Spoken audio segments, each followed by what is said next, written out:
Welcome back to the Great Detour. I just got off this recording and have I got an episode for you guys. Just get ready. This one's not just one detour, but multiple detours, big ones, all wrapped up in one. My guest today is Laura Behnke. She's a former New York City sports anchor, speaker, writer, and fellow podcast host, and she has an incredible journey that's absolutely going to stay with you. In this episode, we cover a lot of territory. And we start off with Laura being really transparent and sharing how she didn't have her first relationship until she was 35 and a half years old. And I think this is something that happens more often than we realize, and a lot of people are afraid to talk about it. And Laura isn't, and I love that she does that. And so she shares her story and how she did finally find her person at 35 and a half years old, and she thought she was stepping into her happily ever after, but then life had other plans. Not long after getting married, Laura faced not only the loss of her father-in-law, but then her father. Then that was followed by a long and emotional IVF journey, and then eventually a stage 3B rectal cancer diagnosis.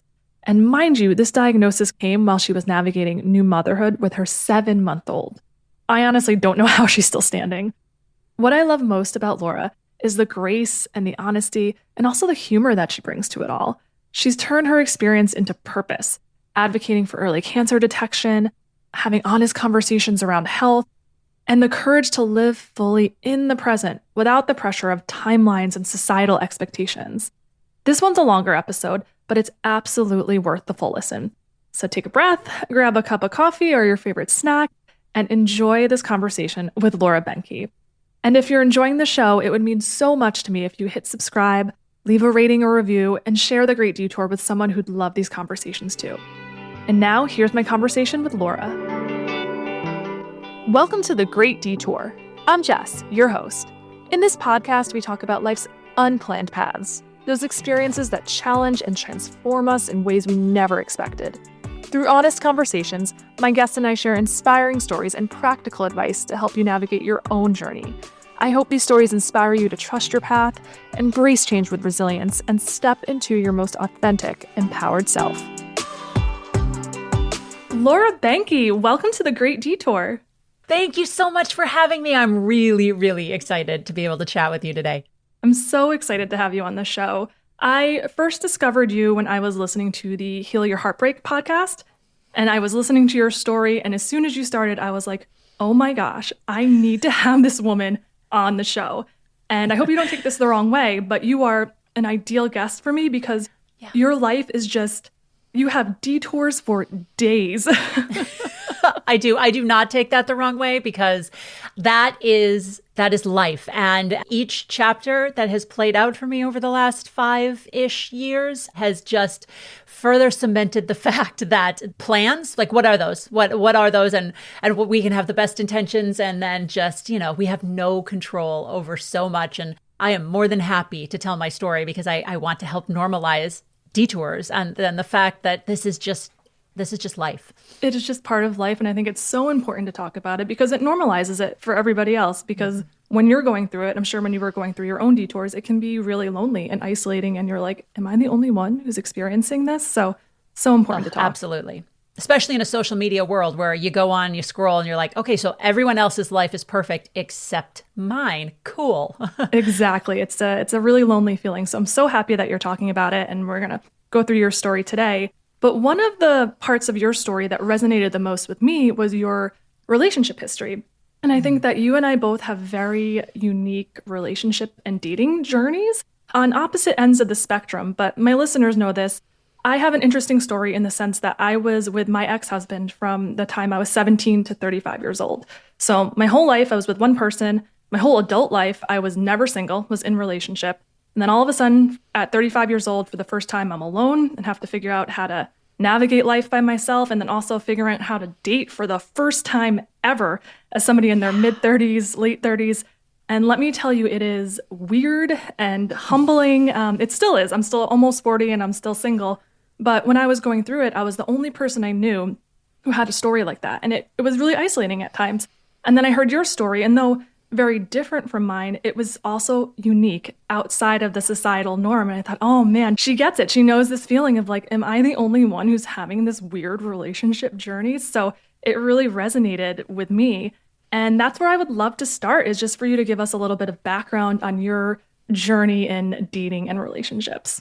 35 seems to be a pretty pivotal age. It was for you and it was for me as well, because I was 35 and a half the day that I had my first date with my husband. Was actually on my half birthday. And, when you are at that age, half birthdays count, especially when I just kept telling myself, oh my God, you are still single. You are now closer to 40 than you are to 30. And, these are important. While age may or may not matter, it does in your own mind. And if it does in your mind, then it matters and it is valid. And so I always say 35 and a half when I met my husband, who happened to be my first ever relationship. So I was pretty much convinced at that point that there was something incredibly wrong with me and that I was the only person to have made it that far in my adult life without ever having any type of a relationship. I dated. I would have first dates here and there, second dates, maybe a third date. But up until meeting my husband, I had really never had a fourth date.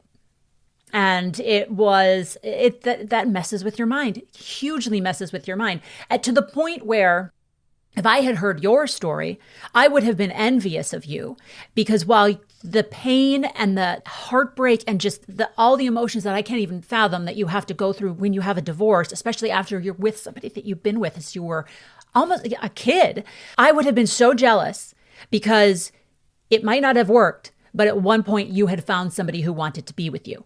And I just, the stories that you tell yourselves, I was just like, well, I've never found somebody who wants to be with me. How can I believe that that's ever going to happen? And those were some dark times. I hit 35, and that for me was really kind of the beginning of my rock bottom, because I had this realization. I am now closer to 40 than I am to 30. I was in TV at the time. I was a sports anchor and reporter in New York City. And right around the time that I turned 35, I was renegotiating a new contract, and it was going to be a 2-year contract, I believe at that point. Yeah, 2-year contract. So I'm like, that I didn't think had anything to do with my personal life. And just, we had to get the numbers right. We had to figure this all out. I had to sign on the dotted line. That was all I was focusing on. And then once I signed it, I remember doing laundry one day and I was thinking about the contract, like, yep, okay, all of this is set. And then it just like hit me. This contract is going to end when you are almost 38.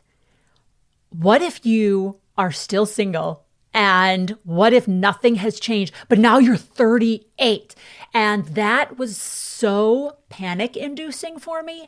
And I spiraled. I spiraled from that point on. I was already on antidepressants. We upped my dosage. Thankfully, that began to help. But I really had to be in this pit of despair that I had created for myself. I had to sit in that. And it took getting to that point to find a way to some light, to find a way to see maybe a bigger picture. And I finally came to this realization that the only future that I had been giving myself up to that point was a future that involved a husband and children. And so, when you sit, everybody needs hope. That is such an important thing in life. No matter where you are, no matter what you're going through, we have to have hope that something exciting, something maybe better, something wonderful is out there and is possible. And my future was tied into something that I did not have, and that I, let's be honest, did not have that much control over. And so because I didn't have any of that, all of the things that I had imagined for myself, all of the beautiful things that I had envisioned happening in my life couldn't, because I didn't have these two pieces, the husband and the kids. And so my future as the single person that I was literally like a blank hole. A black hole of despair at that point. And, no wonder I was miserable. I didn't have anything to look forward to. So I had to get to that point to start to realize that, maybe the best thing that I can do for myself is to give myself permission to envision more possibilities than that, to, in some ways, accept the worst case scenario, which the worst case scenario for me was you will be alone for the rest of your life, which is so dramatic because I had family, I had friends, but that feeling when you are not partnered is so strong. And so I had to accept, like, what if that happens? What if I do not meet the person? Then what? What then? And I started to allow myself to daydream about that. and I went on a solo vacation to Mexico, and it was still to this day one of the best vacations I've ever been on. And for my honeymoon, we went to the Maldives. So that was incredible. But this little 3-day, 4 nights, 3-day, whatever it was. I just did the same thing, by the way, to Mexico. Oh, nice. Like 4 nights. I love it. The best. Oh my God. Doing it by yourself, like super, super scary at first, but that was so liberating. I don't know. I was in this place, I guess, that I was ready to give myself permission to actually enjoy it and to stop sitting there going, well, I'm here and it's wonderful, but I could be here with somebody. And those thoughts are never going to go away. But what if we give space for other thoughts to come in as well? And that's what I started to do. And I got to this point where I'm single. I'm 35 and a half and I'm single and I think I'm going to be okay. And I was on Match.com at the time. And at that, I was ready. I was done.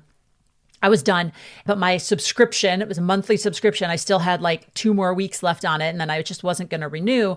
And I was bored at work one day and my daily Match email came in and I was like, I had been just deleting them because I was so done with this. And I was like, you know what? I'm just going to look. And I did Match the weird way because I was on TV at the time. I did it without a picture. So I reached out to everybody. Well, you can't now. This was 2015. So the VIP treatment. Things were different back then. But yeah, you could do, how sketch is that? I mean, as the kids say, I was super sus. Super sus. And so, most guys, I would reach out to them and be like, hey, I don't have a picture because of my job. If you're interested, I will send you a picture. Yeah. Most of them ignored me. Understandably so, but not all. And I saw this guy on my daily matches whom I somehow had never seen before because while New York City is huge, the match pool was not. And so he popped up. I'd never seen him before. He was British and he was tall. I'm tall. I'm 5'11". So that was a big thing for me. They needed to be tall. I'm like, he's 6'4" and British. Sure, I'll try this. So he was the last person I sent a message to, and thankfully he responded. And this was about 6 weeks after I kind of had my realization that it's time to start giving myself permission to dream bigger than just a husband. And 6 weeks later, I met him. And I hesitate to say it like that because I don't want it to seem, I've got the blueprint of how everything you should do so that you can then meet your person, because I don't. Like, it was so much luck, but it was also me entering that first date, entering that experience, coming from a place of knowing I did not need him and knowing instead that I could find out if I wanted to be with him. And that was different than any Laura that had been in any other first date before. I went into every other first date like, this has to be the one, because I don't get these opportunities very often. And if it's not him, then this is it. Then your life is over and you're alone, and on and on and on. So I can say with confidence that Mark is the first person who ever went out on a date with like the real me. So isn't it liberating when you reach that point when you're just like, all right, like, it's whatever it's going to be, it's going to be. And there is this freedom and like almost an exhale, like, hey, I can stop just like holding on so tightly. I feel like it took me a while to get to that point too. It's been about 5 years for me. And it's just like, I don't know what it looks like moving forward, but it's going to look like something, and I'm going to lean in whatever that something looks like. So it's a beautiful, beautiful place to be. Definitely. I wonder for you, did you have a lot of shame around it? I actually know somebody who has a similar story. She's in her mid-30s, never had a real relationship in any capacity, and it's something that's a source of shame for her. And I know going on dates, it actually, like, some guys give her a hard time about it, and so she kind of hides it. I'm curious if that was the case for you too. Oh, so much shame. And I was on TV at the time for most of this. Well, I was still on TV when I met my husband. So yeah, all of my adult life, I was on TV and I was trying to cultivate this image of being perfect. And, and that came down to, I was in sports. I was a female in sports. So I could not make mistakes. These are the things that I told myself. Like, if you accidentally screw up somebody's name, a guy could do that. And it's like, oh, he just misspoke. A woman does it. And, oh, she does not know anything. She's only here because she is blonde and cute or, whatever. So I lived in fear of making mistakes. But I also lived in fear of people finding out that not only was I single, but that I'd never been in a relationship, because we as a society love to use people's romantic appeal as an insult. You know, you don't like somebody, you think somebody's weird. Oh, well, they could never get laid. Oh, they must be a virgin. Oh, no wonder they're single. Or, you know, all these, we weaponize singlehood. And that has. Like that. Yeah, that's so true, though. It really and is it's true. terrible. We do weaponize it. We do. What is the worst thing you could say to somebody? There, he's a virgin. She's a virgin. Like, oh my God.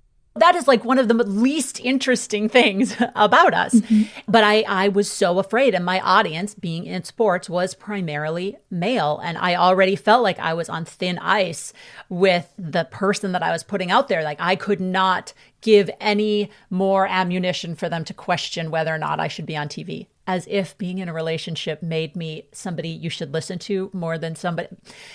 You know, this is the world that we're living in. So I had tons of shame. And I used to go into like first dates, second dates. And I think I was looking for validation from this person. So I would just be like, so I've never been in a relationship. And I would just spit it all out and like let it out right away, kind of hoping that they would tell me it was okay. I needed them to tell me, oh no, you're not weird. There's no shame there. It's just you haven't met your person, which is all that it was. And I needed them to tell me it was okay because I didn't feel myself that it was okay. And I had guys use that against me. Many times I had some who were just kind of like, okay, weird. And then I had others, one in particular, the last person that I dated a bit before meeting my husband, and he kind of took it upon himself to be like, well, then I want to be the first. I want to be the first boyfriend. And like I said, like I've never been on a fourth date. So he worked fast and like it was long distance. So, you know, long distance is weird anyway. That timeline alters everything. But he just wanted me to say, you're my boyfriend. And then, woohoo, I'm done. And he ghosted me. And I was, you know, it just so cruel. That was all he cared about. And so I realized at that point that, you know what, my past is my business. My dating history is my business. And I am only going to tell people on my terms and for reasons that matter to me, not because I care about when they find out, but I care about when I want them to know that about me. So on my first date with my husband, Mark, I said, and he had been married before. So, you know, I knew he was more experienced than I was. But I said, you know, I don't even remember if he asked me a question about it or if I just came out and was like, you know what? I don't want to talk about the past. I don't want to talk about your past relationships. I don't want to talk about my past relationships. I don't think they have anything to do with you and me. And that is all I want to focus on. And I don't want to discuss it. He was like, cool, I'm down with that. I don't, you know. I love this energy. Yeah. He had a nightmare first marriage. So he was fine not talking about that, you know, into the first few dates.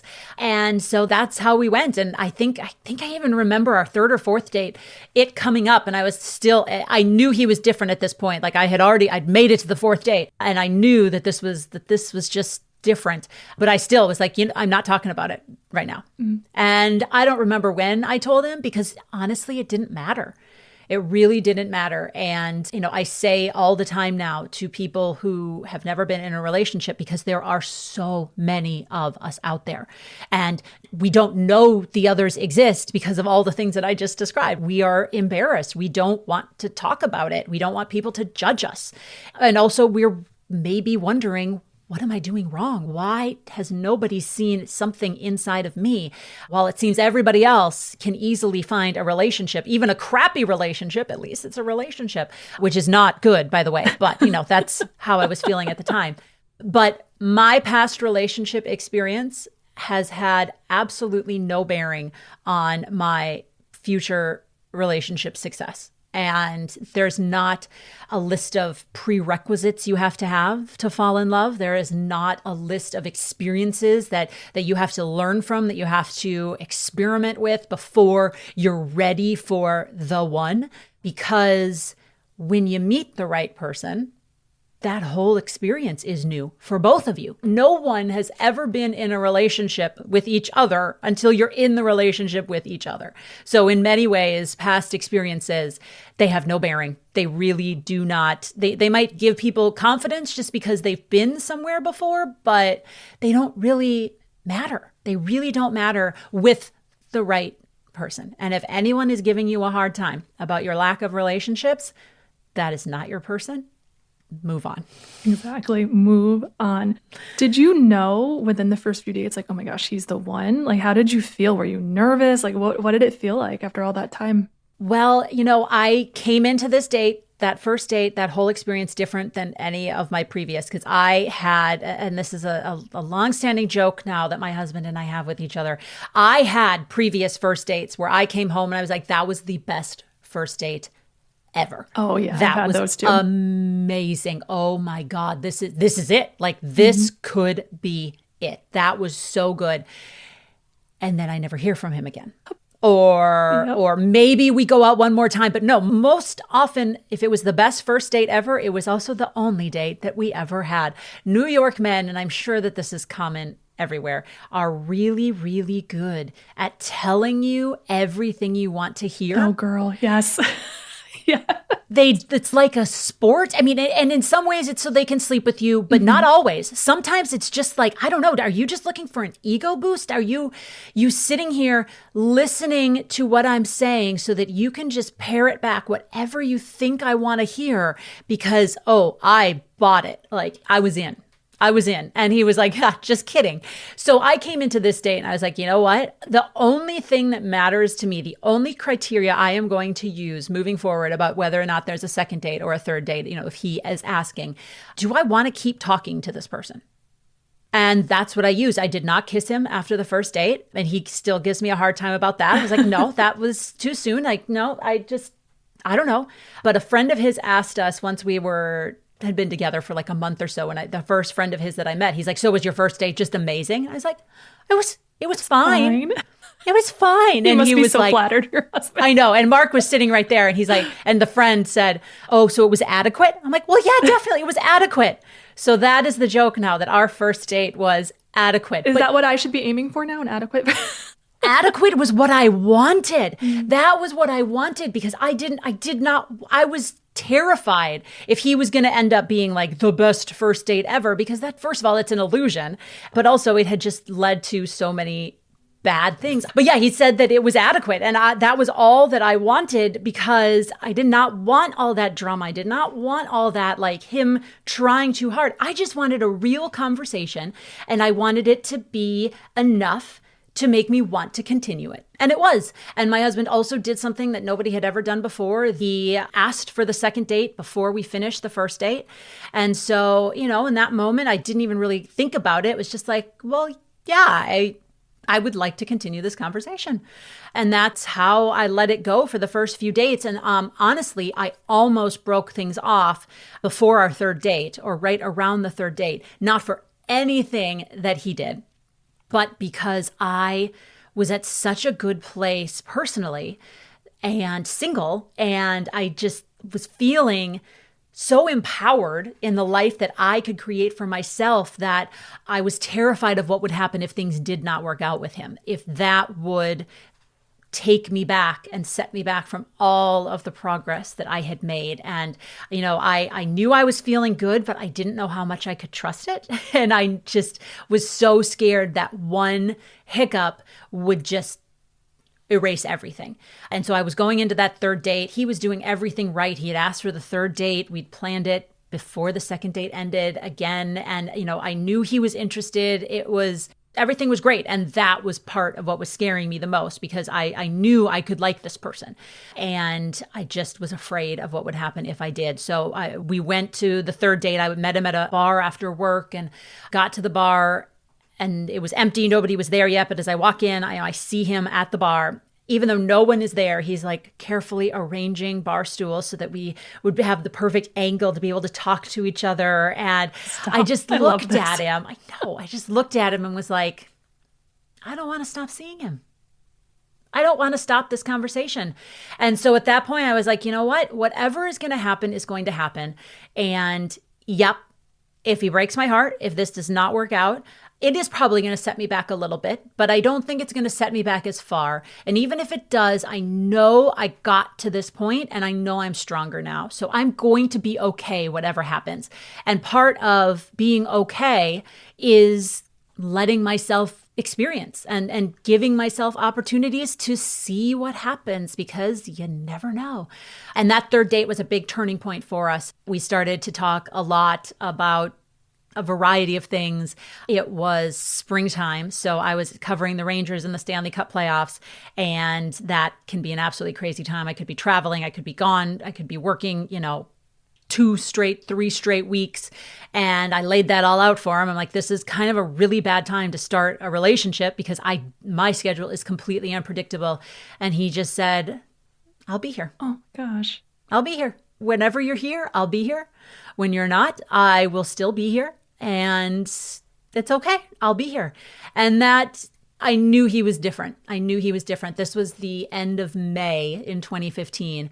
And by the time I went home, I knew within a month that this was very, very different. And then by the time I went home in August and started telling my mom that this was who I was going to marry and the type of wedding I wanted. And she was like, what? Have you even said I love you yet? I was like, no, we haven't. I mean, I know we both feel it, but we haven't said it yet. But at that point, I knew. We moved in together in the fall and didn't get married until 2018.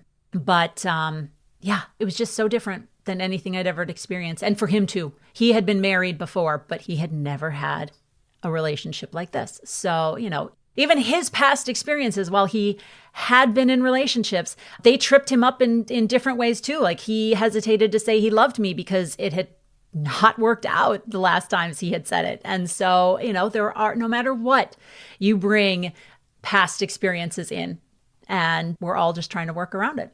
Yeah, no, and I love what you were talking about when you were saying you were afraid to set yourself back. That's something that really resonates with me too. Sometimes I find myself holding back from experiences because I'm like, oh, I don't want to revisit that wound or revisit that pain. But you have to remember that healing isn't linear. And sometimes we will circle back to it, but it doesn't mean that you're going to be in the same spot that you were a year ago or 5 years ago. And sometimes you have to look at certain things from different angles and approach it in a different way. But I try to remove that fear that I'm going to be back in the same spot. You'll never be in the same spot that you were. You can only move forward. Granted, it might not be linear, but you're always going to move forward. That's a really, really great point to bring up for sure. Yeah. Nothing is linear. Oh my goodness. Detours. Well, we're going to get into that some more with your the rest of your journey. So, okay, you meet the love of your life finally. When you know, it just clicks. You guys get married, and then happily ever after? Yes. So I was 38 and a half when we got married, 3 years, almost to the day after we met. We got married in Mexico with our family and friends. It was just an absolutely beautiful, magical, wonderful week. But the entire week, we also knew that his dad and my dad were not 100%. His dad had been having some kidney issues, which at this point they believed were kidney stones. My dad was just in a lot of pain, and my dad had a very, very high pain tolerance. And my dad was always I can get through this. I'm fine, and I don't need to bring anybody down with me. My dad left our wedding reception early because he was so sick and in so much pain, and I didn't even know he had left. He did not want it to be a big deal. He wanted me to enjoy and not worry at all. So that week ended, and Mark and I went back to Brooklyn, where we were living at the time, and his family's in England. My parents were in Minnesota.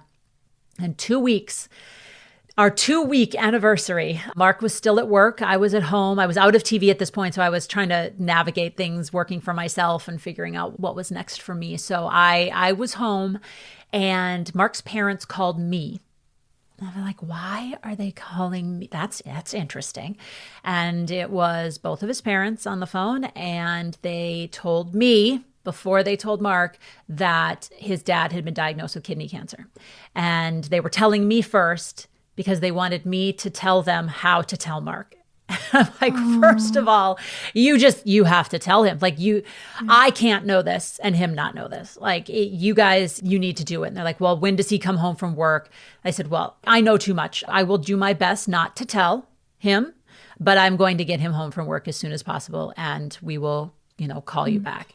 And so, how well does that go when you call somebody or I did call him. I wasn't going to text him. Somebody that you love, and I'm like, you need to come home now.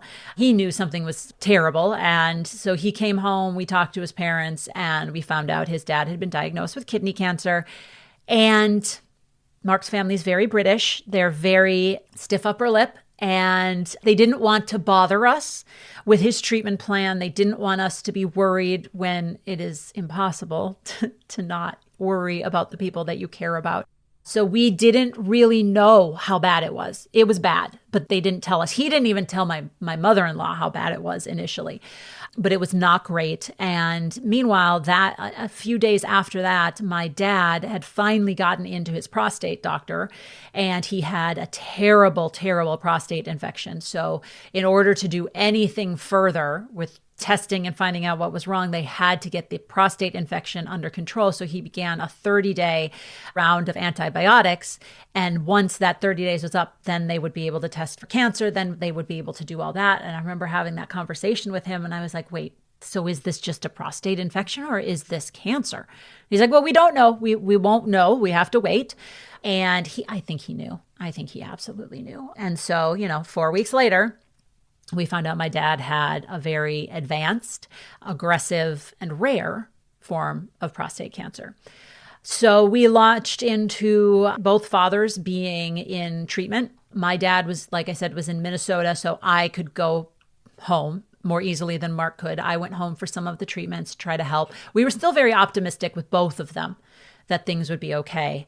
But, we're in our first year of marriage, and wanting to start our own family, also knowing I was 38, he was 39. He has a very rare genetic condition. So we knew we were going to have to do IVF because we needed to be able to test out this genetic condition.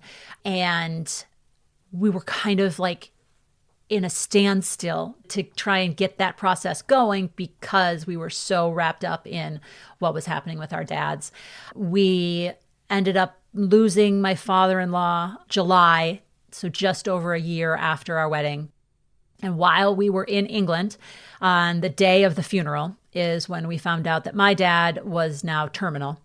And there was nothing they could do. They were going to try a little bit more chemo again, but it would just be for quality of life. A little bit more. It was in his brain now at this point. So they were going to try a little bit more radiation as well. All, again, only for quality of life. And yeah, I found that out the day that we said goodbye to my father-in-law in England. So I'm so far away from my parents. We got home because we ended up being in England for over 2 weeks unexpectedly because actually maybe it was even 3 because his father died. And as soon as we got home, we basically unpacked and repacked and went straight to Minnesota. What an introduction to newlywed life, man. Just like you were both thrown into it. Yeah. Yeah. It was brutal. We felt for that whole first year and a half that like, is it even okay to be happy? Is it even okay for us to do things? Thankfully, when we went to the Maldives, we went in January after our wedding in May, and both of our dads were stable at that point. And so we actually thought my dad was improving. We actually thought he was okay. And so we were enjoying ourselves then. And I'm very, very grateful for that. We went back to Mexico for our 1-year anniversary, and we spoke on the phone to my father-in-law while we were in Mexico. And that, hearing his voice, Mark hadn't talked to him. He'd always been talking to his mom for the last couple of weeks. And then we kind of realized why. That knocked us back into reality. And then it was like, why are we here in Mexico enjoying how can we enjoy ourselves? Are we even allowed to be happy with all of this that is going on? And Mark struggled with am I even allowed to try to start a family? And I don't want to replace my dad with a child. Like, this is not, whereas I was like, life is short. We do not have anything guaranteed. We need to start a family now. So both of us were coming at this, from a very different place. Were you afraid at all, like having waited so long to be in an aligned partnership? Were you afraid that all of these things going on were going to put a strain on your relationship and your marriage? That never concerned me. Wow. To be honest. And that's such a good question. And I think that is something that is definitely a possibility. Like, these were huge stressors. I am eternally grateful that none of the relationships that I had always hoped were going to work out prior to meeting my husband worked out, because none of them could have survived any of this. I never once questioned our connection, and he never has either. We were going through hell, and we were supposed to be in like the happiest, most carefree time of our life. And instead it was really the worst. But we never took it out on each other. We were just so grateful to have the other person and to be able to go through this together. And then I was going back and forth a lot after my father-in-law died, back to Minnesota a lot. I went home for every single chemo that my dad had because my mom was exhausted. It was just being a caretaker is brutal. And then Mark and I had finally, because it took me a year, there are so many stories that I could tell. He has such a rare genetic condition that it took me a year basically to get him officially diagnosed, because what he has is so rare that he was never actually diagnosed with it as a child, because all of the factors that happened that contribute to it happened at different times in his life, and the doctors never put two and two together, and none of it made sense because no one in his family had ever had it. It was spontaneous genetic condition that just popped up in him. And we had to get the actual diagnosis first. There's only 2 doctors in the entire country who can do it. Finally found one of them. Anyway, all of this was finally happening as my dad was getting sicker and sicker. So we finally had his diagnosis. We finally had the genetic testing done. We finally had all of it set to go. And we had our first meeting with our initial fertility doctor at our initial IVF clinic on the Monday after Thanksgiving in 2019. The very next day is when it became official that there was nothing more that they could do for my dad and he was going to enter hospice. So, 2 steps forward, 10 steps back. I went home immediately and I'm like, well, I'm going home for the duration. And my dad made it 3 weeks and he passed away on Christmas morning.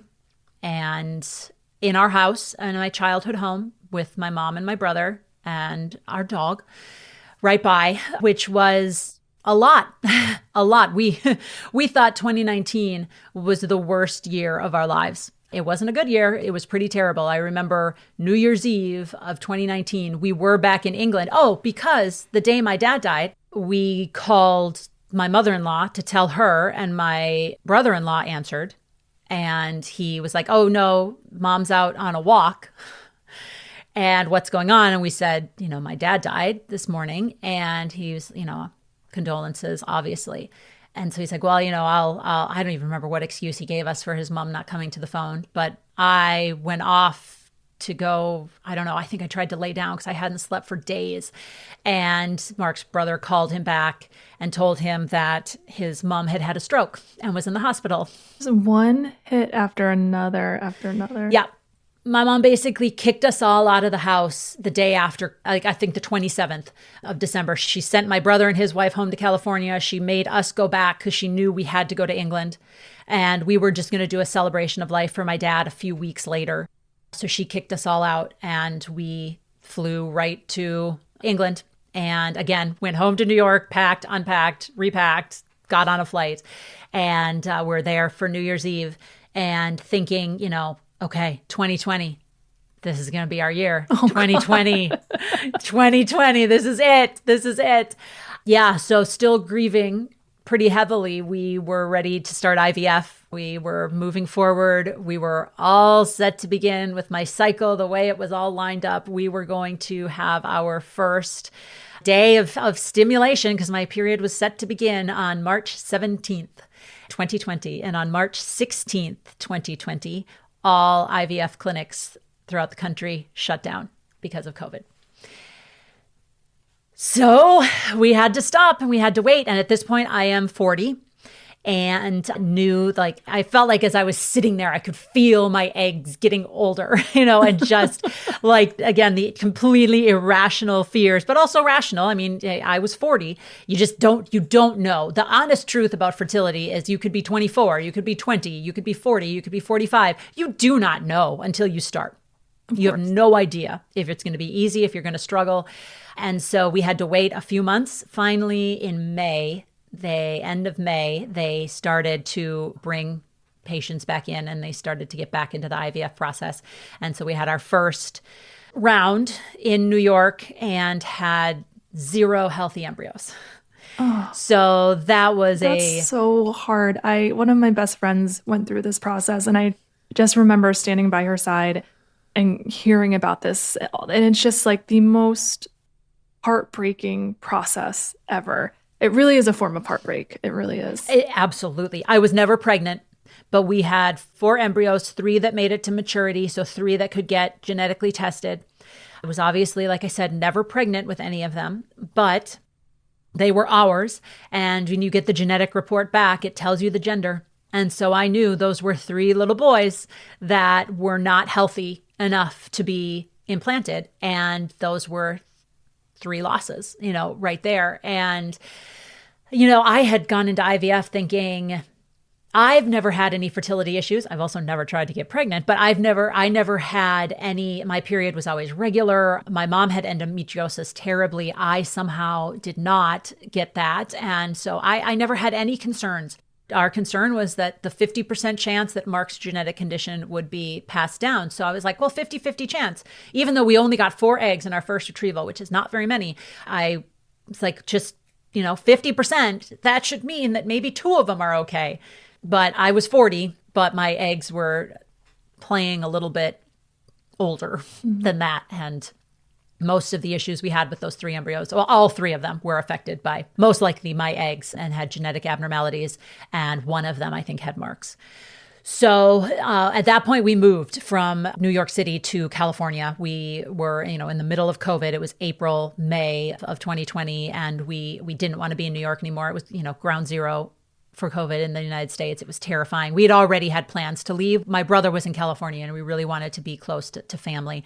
My dad had just passed away. We knew my mom, if we went to California, my mom would come join us and be with all of us. And so that was our goal.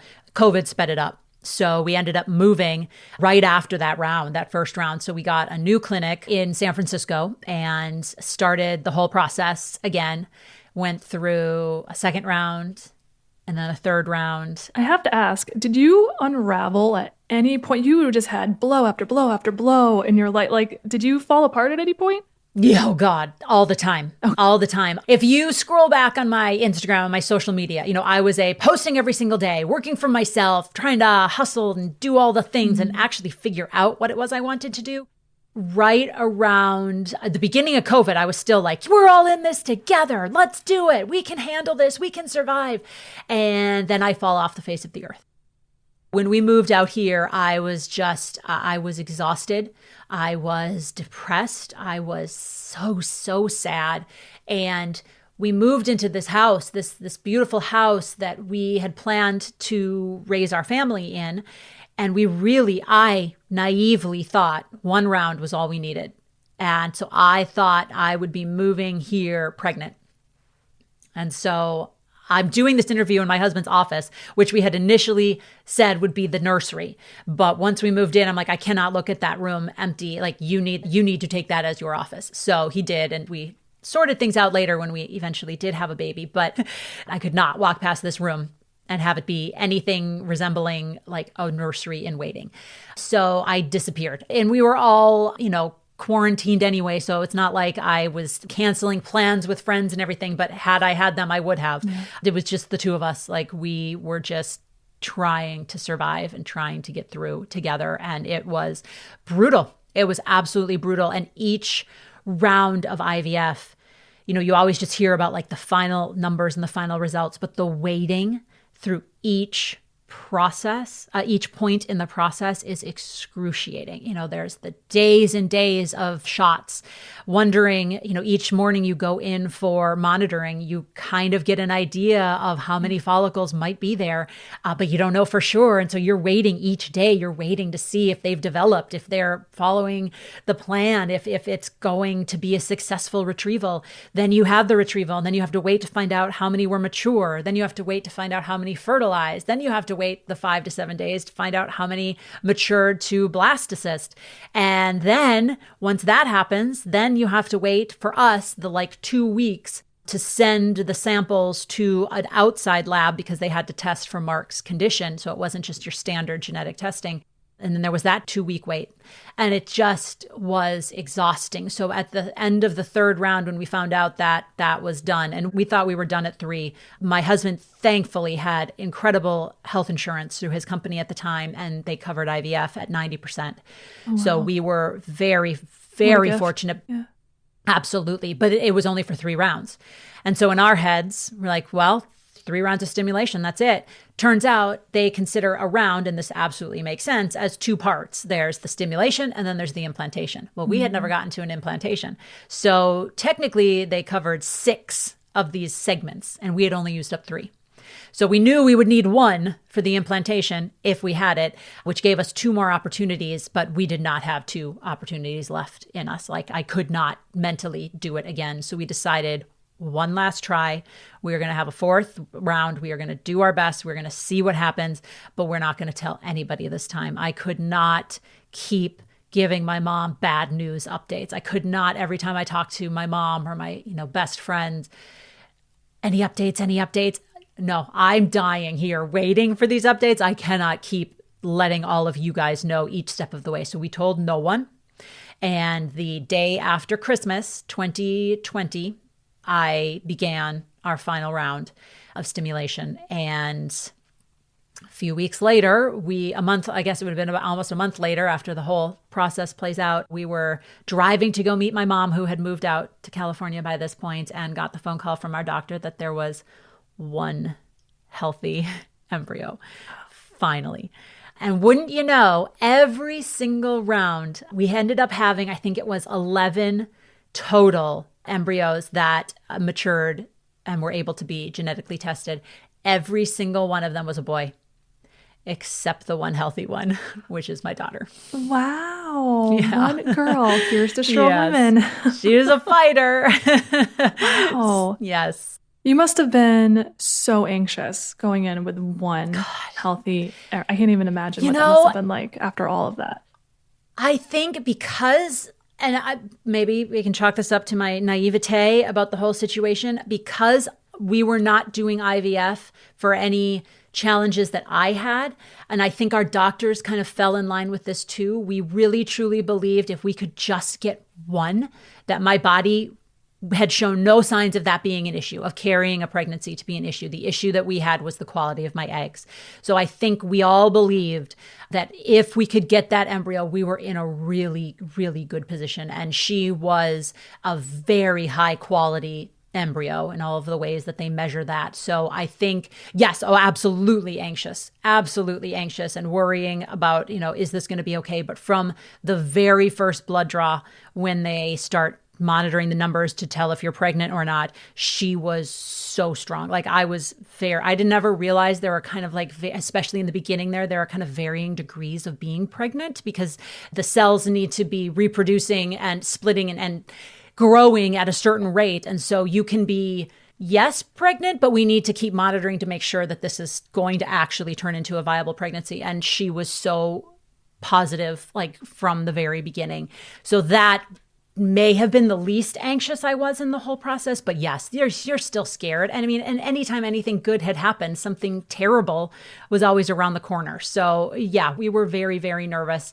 But I think once I do remember when you graduate from the IVF clinic and then you just get to go to your OB. I remember that first appointment that I had with my OB.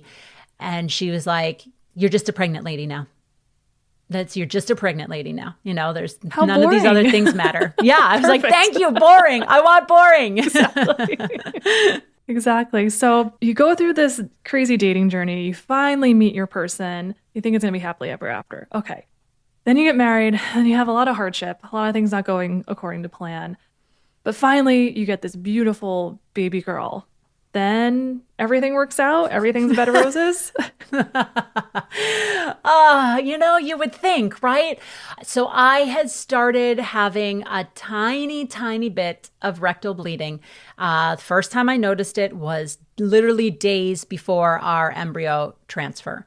And I was like, okay, that's not something you ever want to see. I had never had rectal bleeding before. I'd never had hemorrhoid issues. So I was like, that's not good, but I need to be pregnant and I need nothing more to get in the way of that. So maybe it is just hemorrhoids. I've been through a lot. Let's just stop straining, maybe just try and take some deep breaths and relax. And this can't be anything. Like, seriously, what could this possibly? You're fine. And the bleeding stopped. So until my second trimester. But second trimester is when everybody starts warning you about hemorrhoids. And all, the things you read about what to expect at this point say you could expect bleeding, you could expect hemorrhoids, you could expect a flare up, and all of the, at-home remedies that you can use to help a hemorrhoid flare up. And so I chalked it up to that. My doctor chalked it up to that. Nobody was asking me in-depth questions about what the bleeding was like, because my bleeding was not hemorrhoid bleeding, which I now know. At the time, I did not quite understand. But then during my third trimester, right around 32, 33 weeks, I did have an actual hemorrhoid flare-up. And it was terrible. Oh my God, it was nothing like I had been experiencing before. It was painful. It was uncomfortable. It was not good. And finally, with some over-the-counter treatments, I got it all under control, and the discomfort and the pain went away. But I developed an external hemorrhoid. Super sexy. And I hated that thing. Oh my God, I hated it. But I also did not understand hemorrhoids. And so I assumed that even though I no longer had any symptoms, I felt fine. I was not uncomfortable. I was not itchy. I was not in pain. I could sit comfortably. And your doctors weren't concerned? No, because I was pregnant. Pregnancy masks so much. And I was playing it off too, because nothing could be wrong. I was pregnant. I was having a baby. Like, nothing could be wrong. I had to be okay. And so, yeah, I had this external hemorrhoid. The bleeding was continuing. So I just assumed that it was the hemorrhoid that was bleeding. That's not how hemorrhoids work, but it was a very convenient cover. So once I had the baby, the external hemorrhoid also I could not fix. I could not make it go back in. So I had assumed that it would just go back in by itself. Like, again, I didn't know anything about hemorrhoids. And it wasn't until after my daughter was born that I realized, like, the bleeding was still happening. The external hemorrhoid was still there. Her being out of my body did not magically, like, bring it back in. And my OB had to break it to me at my 3-week, because I ended up having a C-section, had to break it to me at my 3-week follow-up with her that it wasn't going to go away by itself. And if I wanted to get rid of it, it was going to have to be surgically removed. It's like, oh, Fun. God, are you kidding me? Awesome. Great. Well, I barely can see straight right now. I have a 3-week-old. I had a C-section. I am exhausted. I am like, there are so much going on here. I hate that hemorrhoid, but it is the last thing that I'm worried about right now. So she's like, yeah, I mean, it can be removed at any time. That is not a concern. So I let it go, but I hated it. And that it is just mind-blowing to me now when I look at all of this, that this thing that I hated so very, very much, that I was so embarrassed of, very likely saved my life. Because the only reason that when my daughter was 6 months old, that I found myself finally in the office of a colorectal surgeon was because I wanted her to remove it. I didn't care that I had been bleeding. I didn't care that the bleeding was getting worse. I just wanted that gone. And as soon as I sat down and, told the surgeon the whole story, she does know about hemorrhoids. So she was like, these things are not adding up to me. So she did an exam right there in the office, and they can look basically just at because your hemorrhoids are right at the opening. And so they can just basically kind of go in that far, see the hemorrhoids, see what's going on. And yep, I had the external hemorrhoid, but my hemorrhoids were fine. Even the external one, it was hanging out outside where it shouldn't be, but it wasn't angry. It wasn't upset. It was loving life. That's why it wouldn't go back in. It was fine. It was absolutely fine. And so as I had not even like buttoned up my jeans, and she's like, yeah, the bleeding's not coming from your hemorrhoids. I was like, oh, wait, what? She said, I can see a little bit further up, and I am seeing like some bloody mucus. And I was like, oh my God, that's what my bleeding is. It's bloody mucus. That is not hemorrhoid bleeding. Hemorrhoid bleeding is more like drips. It will kind of fill the toilet bowl because the actual hemorrhoids are bleeding. This was coming from much higher. This was condensed. This was not cool. So she said, we can remove a hemorrhoid at any time, but we need you to have a colonoscopy immediately. And I still was like, wait, what? I mean, and then my mind goes to how terrible I've always heard colonoscopy prep is. So I'm asking her about colonoscopy prep and what to do. And she's walking me through all that. And then she was about to walk out the door and was like, anything else? And it just hit me. I was like, should I be worried? And she said, well, there are a lot of things it could be other than cancer. That's why we need to have a colonoscopy immediately. And that was the first time the C word, the C word came out. And I was like, oh my God. Okay. So we had a planned trip to England to see Mark's family for the first time since COVID, for the first time to be able to meet our 6-month-old daughter. And we were leaving like 2 or 3 days after that. So we couldn't do the colonoscopy then. And Mark actually said to me, do we need to cancel the trip? And I was like, no, I'm fine. Like what are the odds? I was just pregnant for almost 10 months. I had blood work done constantly. I was monitored constantly. They just cut me open to take the baby out. Like how could I have cancer? I have just been so highly monitored. There is just no way. Well, little did I understand just how specific all these things are to certain parts of your body. No one was checking out my colorectal situation. Nobody cared about my GI tract, and all of that can be missed. And nobody was taking blood work that was indicating anything was awry because of cancer. They were trying to monitor pregnancy pregnancy markers. And so, yeah, that's just because I was I seemed to be completely healthy. I was finally feeling at 6 months postpartum, like stronger, more in control of my body, better than I had since before IVF. I'm like, I can't be sick. I absolutely cannot be sick. I feel better than I have in literally years. And we came home from England. I had the colonoscopy and I woke up from the anesthesia and I could hear my doctor, my surgeon on the other side of the curtain tell the nurse, I will speak to her when she wakes up, make sure her husband is with her. And that's when I knew. So I just started crying. And, 20 minutes later, whatever it was, she came back in. My husband was with me and she said, surgeons are so funny. They're so matter of fact. And she just walks in and she holds up a colonoscopy is incredible. Like there are so few I don't even know if there are other ways of screening for cancer where you can actually have a picture of the tumor. Like she didn't even need to biopsy it. They obviously had to, but she knew. Yeah. She saw it. She knew. We had picture evidence that I had cancer. And she just like holds up the picture and she's like, we found a mass and it looks like cancer. And I just started wailing. And my husband was crying. And I at one point, like we're in this like colonoscopy center. All they do is colonoscopies. And so it's like these little curtained rooms and there's all these patients in each room. And I can only imagine like the trauma that I was causing other patients who were sitting there as they were having to listen to this. I was wailing and I was just wailing into my husband's shoulder. But we have a 7-month-old. And I had rectal cancer. What was the first thought that popped into your head? I'm going to die. All of the cancer experiences that I had had close to me had resulted in death. Both my father and my father-in-law. I had friends who had lost their parents way too early. I didn't really know of any young people who had survived cancer. I lost a cousin years before as well, who was in his 30s. And so to me, it was death. I did not know how you survive cancer. And so this was a Friday afternoon, of course, a Friday afternoon. I had the colonoscopy on the West Coast. Our insurance company was on the East Coast. There was nothing, everything was, all offices, doctors' offices were closing up. There was nothing we could do until Monday. We also had to have the biopsy results back. And so for 48 hours, I was absolutely convinced that I was going to die and that my daughter would never know me.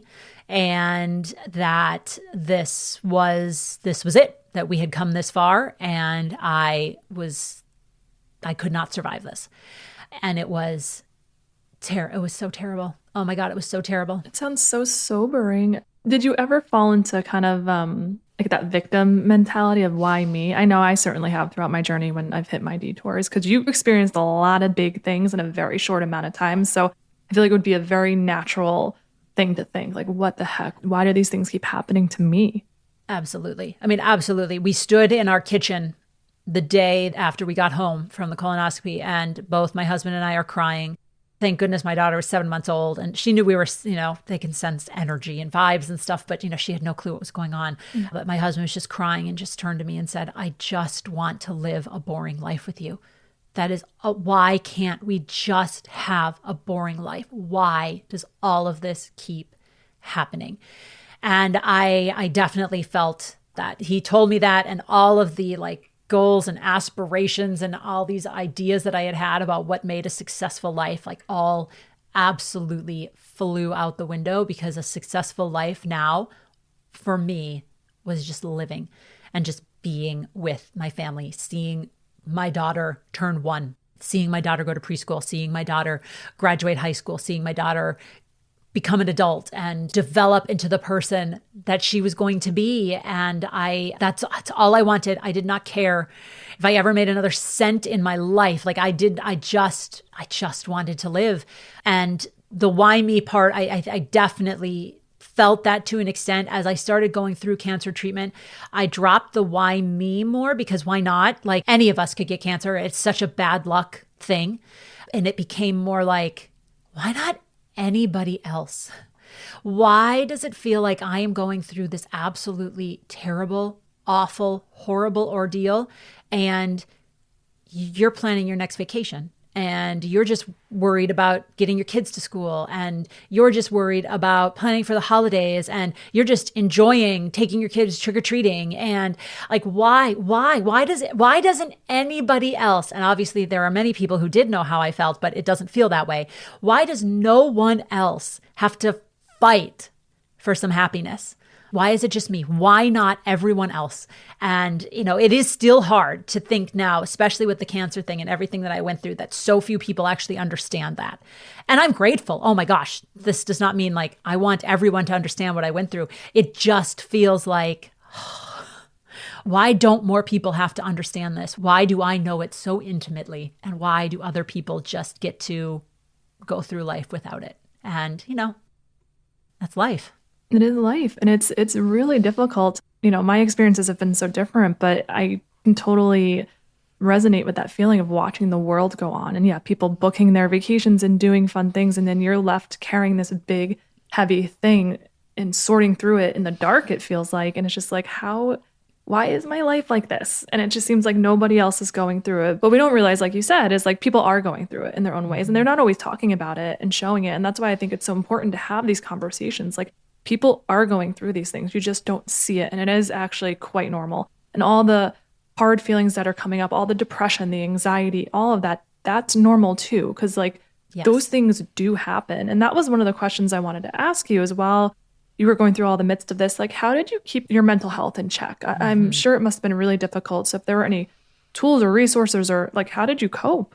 Yeah, I was already on antidepressants. I had been for years at this point, which I think helped greatly. It was one of the things that I didn't realize until I was in the middle of treatment and started to approach the end of treatment, was how common it is for survivors in those first months, perhaps even longer after treatment is over, how common depression is at that time. And I did have a friend who had been diagnosed with breast cancer about 2 years before me. And so she was on the other side of her treatment when I started mine. And she was telling me how the treatment, yes, is brutal and is terrible. But for her, maybe the hardest part was those months after it ended, and that she didn't want to leave the house. She was so depressed, and that is so incredibly common. And I fortunately was able to connect with an incredible organization called Do Cancer, based out of Southern California. And 2 of the founders are actually very good friends with my brother and his wife. And so as soon as I was diagnosed, they immediately connected us, and Do Cancer was in its infancy at that point.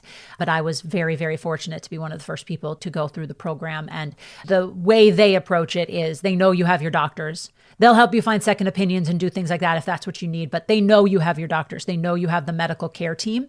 But they also know that's not enough. Two of their original founders were cancer survivors. Unfortunately, one of them has passed, but they understood what it was to go through cancer and to have so much, well, not so much, all of the focus of your care on the medical side of things. And that is important. I mean, God, that is so important. My doctors saved my life. They absolutely saved my life.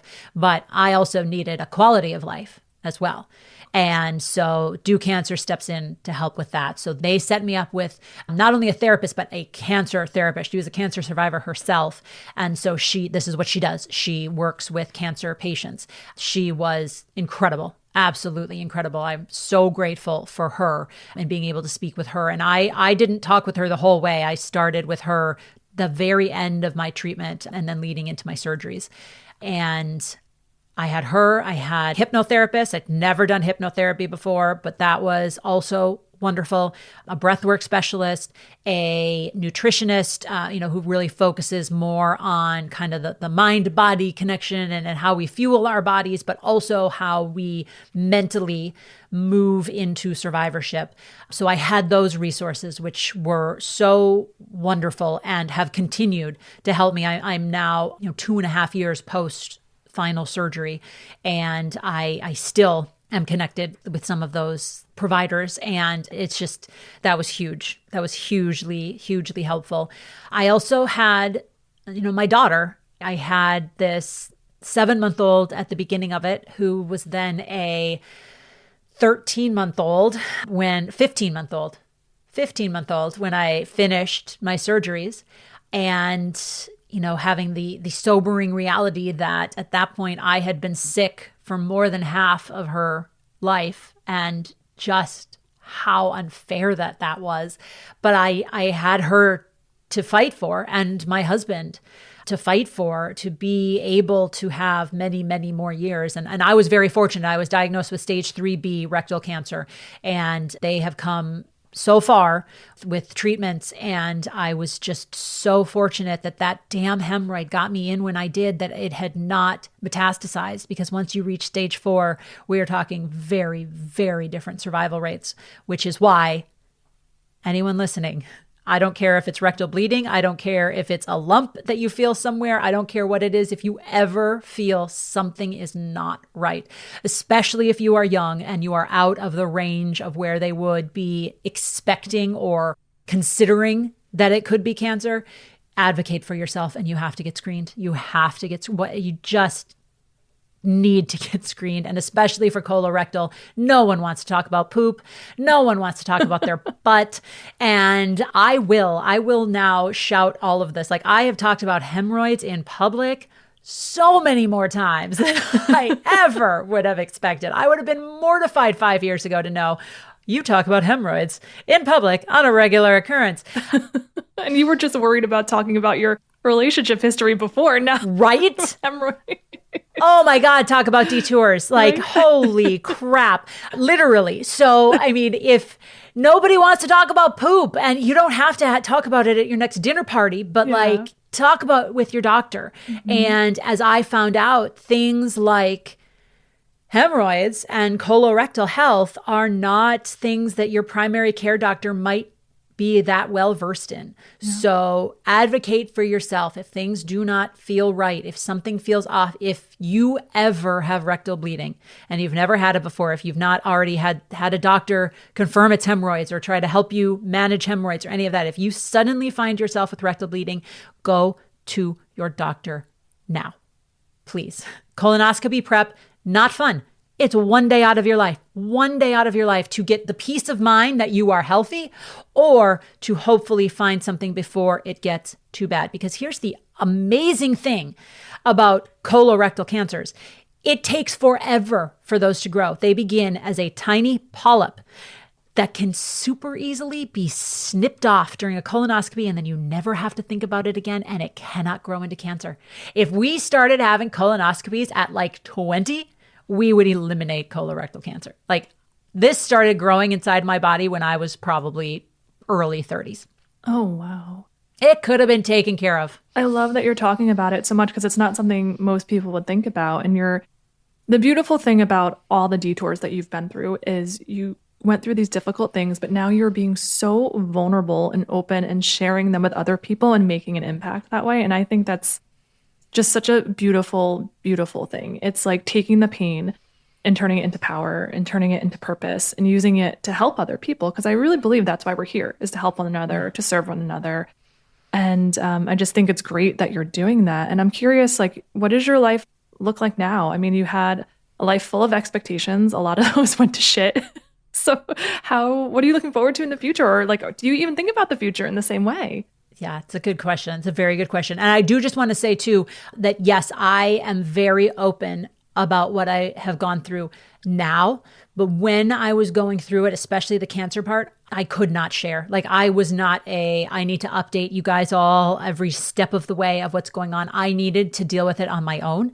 The IVF stuff, I had to deal with it on my own. And so there's also nothing wrong with, like, I think sharing our stories is so incredibly important, but you have to be able to share it in a way that works for you and on a timeline that works for you. Do not think that just because you are going through hell, you have to document it for everyone. Do I wish I would have taken some more pictures of myself going through treatment? Yes, but I also understand now that in the moment, I did not want to ever remember that time. Now, I wish I could go back and have a little bit more of documentation of it, but in the moment, I never wanted to remember that ever again. So if you are going through something and you are not ready to be talking about it in any way, there is nothing wrong with that. You have to take care of yourself. You have to take care of your mind and your body and your spirit in whatever way that looks for you. Very so well sorry, said. I just had to tangent. No, it's such a great point. No, I think it's an excellent point.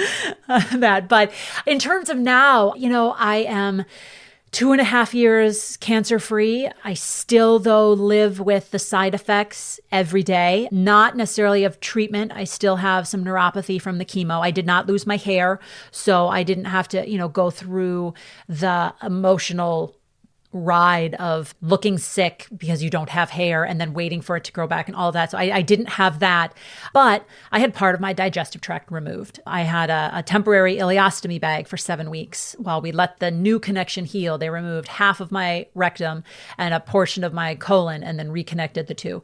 So your rectum is like your bladder. It is what stores all of the stool until your body is ready to tell you need to go to the bathroom. I lost half of it. So my life will never be the same. The miraculous thing about our bodies is that lower part of my colon that they reconnected is somehow becoming that part of my missing rectum. But that takes time. It takes time. And even 2.5 years out, I almost don't even remember what normal was, which is probably a good thing that our brains do that for us. And I just have kind of settled into what my new normal is. And I'm still optimistic that things will continue to improve in the next few years because I know how long these things can take. But yeah, I spend a lot more time in the bathroom than I want to. My daughter is just, every time I tell her I need to go to the bathroom, she's like, pee, please just pee. Because she knows how I could be in the bathroom all day. But so yeah, I do kind of hate that my 3.5-year-old knows that much about my bathroom habits, but we are honest around here. So these days I'm just happy to be here, but I also don't want that to sound like I'm this like Zen kumbaya, all of my priorities shifted. I'm so grateful for cancer. No, I hate cancer. Having cancer, getting cancer was the worst thing that could have happened to me. I don't care what priority shifts happened in my life, what things it opened up for me. I would have much rather found some other way in life to figure that out than to have gone through cancer. So no, cancer was not a gift, but it did force me to accept my own mortality, or at least think about it in a way that I had never had to think about it before. So, as a cancer survivor, you are constantly, on some level, you are always worried, that it's going to come back. I get a headache, in a place that maybe I have not had a headache before. And I'm like, oh, okay, so now I have a brain tumor. It's all these things that they just sit there, because once the worst case scenario has actually happened, you are just so much more aware of how possible it is to happen again. So that always sits with you, which is unfortunate, but the further away you get from the experience, that fear shifts, it changes, it evolves, and you get better at handling it, or you can compartmentalize it a little bit better instead of it like sitting on my shoulder and being part of my every single moment. I think about it when I get near a scan, when I get near a doctor's appointment, if I get a headache, any little thing, then maybe it comes in, but it's not necessarily something that has taken over my life. So my daughter's in preschool. She's going to be a dinosaur for Halloween. Like, these are the things that we're going to England for Christmas. I'm just really, really excited about whatever little things we can do that just make us happy. Just being with sitting in our backyard on a beautiful summer day and just knowing like I am here. My daughter is going to know who I am. I do get to raise my daughter, and we don't know what the future holds for any of us. It took me time. I needed really honestly a couple of years to get to the point where I could talk as openly as I do now. And now that's what I want to do. That is what I want to do. I want to publish a book. I want to, do speaking engagements, but I'm also not hustling. Like, I'm not out there trying to work every single room I'm in. That, first of all, is not me, but also that just doesn't make me happy.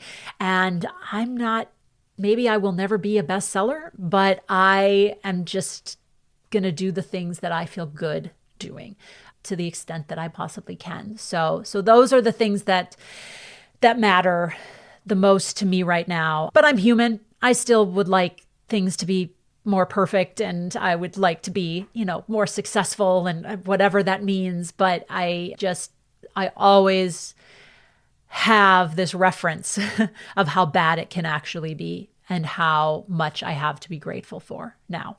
Gratitude is such an important perspective to have. And then when you go through things like that, yeah, it really does force you to be more present in your life, in your current circumstances, and because you realize it can change at any moment. And it's an important lesson to learn. So one final question I have for you, as you're telling your story, what would you want listeners to take away from it, especially those who are going through life and maybe it isn't looking like they had planned it to look? Yeah. And that's hard. I think the most important thing is to validate how hard it is to not have things go the way you wanted them to, the way you planned for them to, the way you expected. That's hard, especially if you see other people, if you look around you and you feel like you're the only one that is going through things in the way you are going through them. That is so hard. And you deserve so much credit for building the life that you are building and for continuing to keep moving forward, even when things are not going the way you wanted or you had hoped for. Like, you're doing such a great job.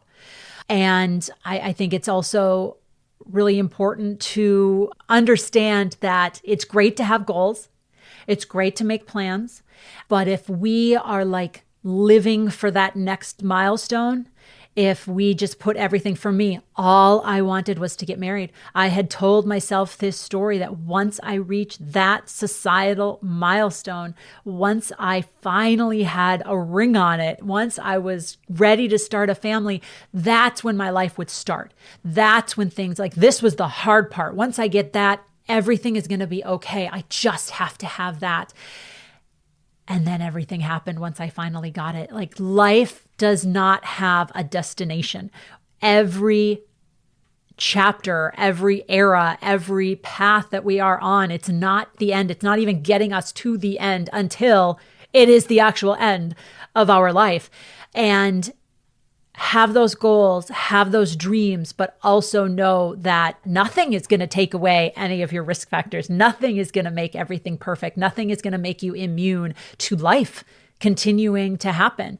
And I think the more prepared we can be for unexpected things to happen, the more chances we give ourselves to enjoy where we are right now on this road. That was a soul shot, man. That touched my spirit. Love that. Laura, thank you so much. Seriously, your transparency, your vulnerability, it's absolutely amazing. Where can listeners find out more about you and your amazing podcast? Yeah. So my podcast, the Life Actually podcast, speaking of detours, was super excited having my TV background. Podcasting is like, I love podcasting. I started it when I was pregnant, and then I went on maternity leave. And if you go to my Instagram page, the Life Actually podcast, you will see the last post is from December of 2022 and says something like, "Be back soon." I was just going to go on maternity leave for a couple of months, and then I was going to come back. I think that you understand just how much work goes into a podcast. Girl. Yes. And I have not had that capabilities since I am essentially a stay-at-home parent right now. And so the podcast, there are still almost 50 episodes wherever you get podcasts. And the Life Actually podcast was just a conversation, each episode, a different conversation with a different woman, simply sharing her story. Because I think that just the power in hearing other people's stories is so important in helping normalize our own and making us feel better and more proud of our own story and more normal, because we're all normal. Normal is a relative term.